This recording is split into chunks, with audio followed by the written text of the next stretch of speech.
Today's video, yung gagamitin naman natin itong ating tinatawag na punyo, no?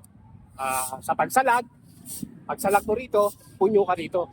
Itong dulo na to, yung ipapatama mo. Pagsalag naman ng ang gulo uno rito, pwede ka nang kumari dito.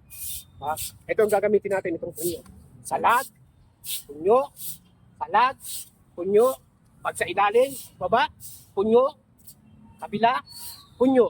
So pwede namang pari, punyo, pari sa kabila, punyo.